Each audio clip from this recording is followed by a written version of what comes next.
Okay friends, so we have a simple graph. आपके सामने एक सिंपल सा ग्राफ बनाया हुआ है जिसमें प्राइस के सामने क्वांटिटी डिमांडेड को प्लॉट किया हुआ है, जिसमें हम देख रहे हैं अलग अलग प्राइसेस पे अलग अलग क्वांटिटी डिमांडेड के नंबर्स लिए हुए हैं। फॉर एग्जांपल, जब 8 रुपए की प्राइस है तो 10 रुपए की क्वांटिटी डिमांडेड होगी। 1 रुपए की प्राइस है तो 80 की क्वांटिटी डिमांडेड है। 4.5 की प्राइस है तो 45 की क्वांटिटी डिमांडेड है। हम इन अलग अलग पॉइंट्स पे कैलकुलेशन कर सकते हैं प्राइस इलास्टिसिटी का। तो फॉर एग्जांपल, मैंने एकदम मिडिल पॉइंट पिक कर लिया कि जब प्राइस 4.5 45 की क्वांटिटी डिमांडेड है और वहां से प्राइस बढ़ के 5 होती है तो डिमांड गिर के 40 हो जाती है। या फिर जब प्राइस 4.5 45 है और वहां से प्राइस गिर के 4 होती है तो डिमांड बढ़ के 50 हो जाती है।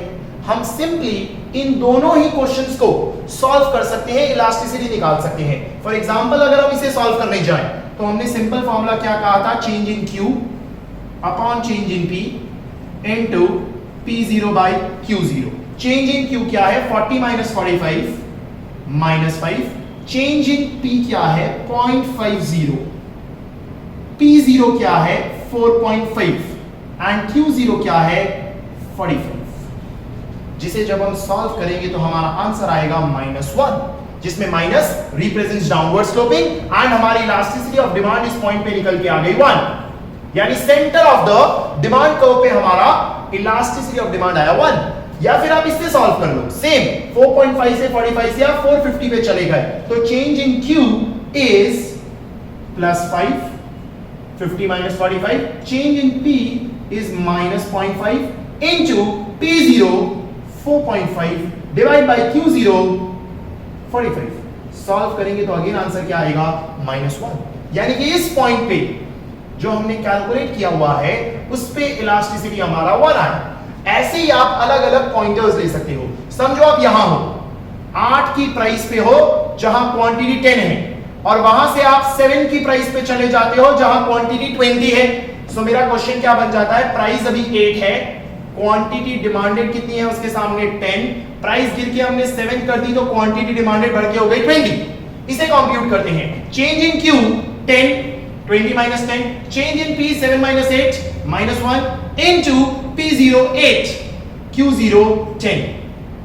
यू गेट -8 हमारा कंपटीशन आया। यानी इस पॉइंट पे इलास्टिसिटी ऑफ डिमांड क्या आती है हमारी? 8। अगर मैं नेगेटिव साइन को इग्नोर करूं क्योंकि वो तो सिर्फ इनवर्स रिलेशनशिप बताता है हमारा। वहीं सिमिलरली समझो ये पॉइंट पे कर लेते हैं। 1 की प्राइस है तो 80 क्वांटिटी है, 2 की प्राइस होगी तो क्वांटिटी 70 हो जाएगी। यानी ये क्वेश्चन और बनता है, प्राइस 1 है तो क्वांटिटी डिमांडेड हमारी 80 है। प्राइस बढ़ के 2 की तो क्वांटिटी डिमांडेड गिर के 70 हो गई। यहां भी हम इलास्टिसिटी कैलकुलेट करते हैं। 70 माइनस 80 -10, 2 माइनस 1 1 इनटू 1 बाय 80। इसे सॉल्व करोगे तो -1/8 आएगा, दैट इज 0.125 इस पॉइंट पे। इस तरह से आप अलग अलग पॉइंट्स पे अलग अलग कैलकुलेशन कर सकते हो, जिन्हें जब आप कैलकुलेट करोगे तो आपको ऑब्जर्वेशन दिखाई देगी। जितना आप इस पोर्शन में हो उतनी इलास्टिसिटी लेस देन 1 है। जैसे ही आप सेंटर में आते हो इलास्टिसिटी ऑफ डिमांड 1 है, और जैसे ही आप ऊपर चले जाते हो elasticity of demand more than 1 होती चली जाती है। यानी एक डिमांड कर्व पे उसके सेंटर पॉइंट पे इलास्टिसिटी ऑफ डिमांड 1 होती है, नीचे वाले पॉइंट्स पे इलास्टिसिटी लेस देन 1 होती है, और ऊपर वाले पॉइंट्स पे elasticity of demand more than 1 होती है।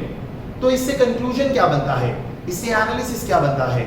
आपको चेक करना है कि जब भी इलास्टिसिटी मूव होती है आपकी टोटल रेवेन्यू का क्या होता है।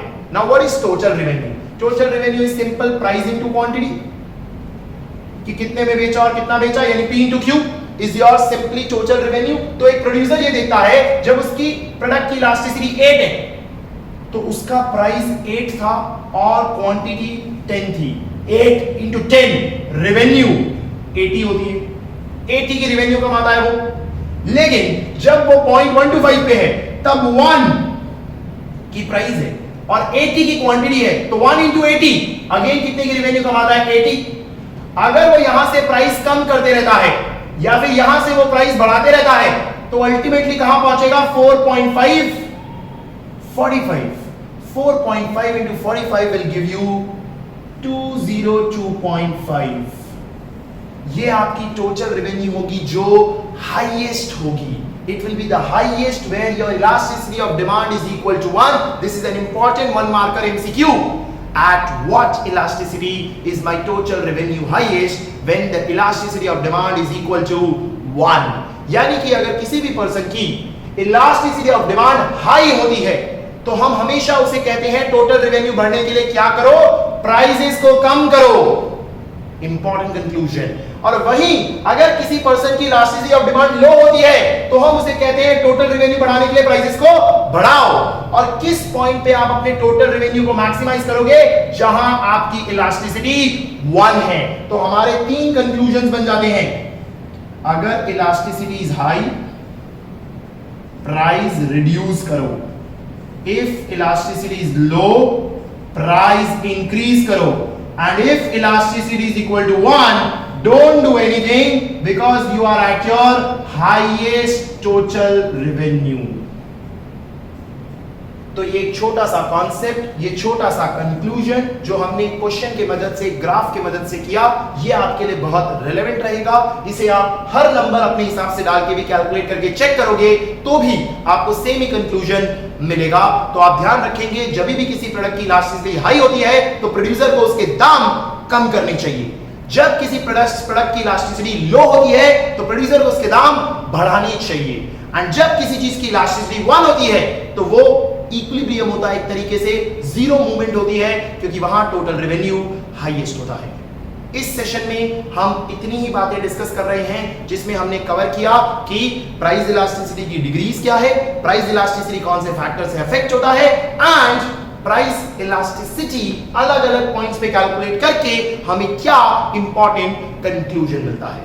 In the next session, we will talk about income elasticity and cross elasticity, जो हमारे छोटे छोटे सिंपल से टॉपिक्स हैं और उसके रिलेटेड हम न्यूमेरिकल डिस्कस करेंगे. फिर हमारा डिमांड एनालिसिस वाला portion of our first reading session complete हो जाएगा and then we will move towards supply analysis. So that's it for this session. आपने सब कुछ ड्रॉ करना है और साथ साथ में नोट्स को रेफर करने के बाद क्वेश्चन बैंक जो आपको प्रोवाइड की है वो आपको सॉल्व करनी है. Have a nice day. Take care.